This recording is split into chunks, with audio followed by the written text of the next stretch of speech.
பாசம்.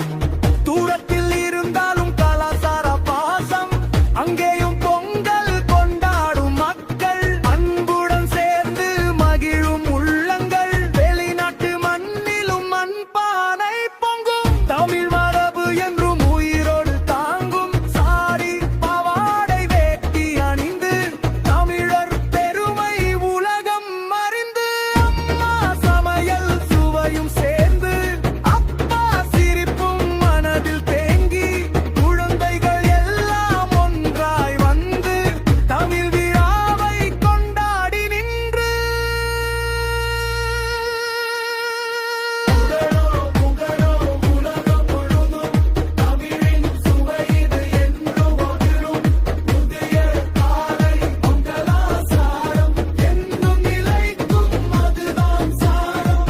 எங்கள் பள்ளி ஒரு குடும்பம் போல, எல்லோரும் சேர்ந்து வாழும் கோலம். சின்ன சின்ன நினைவு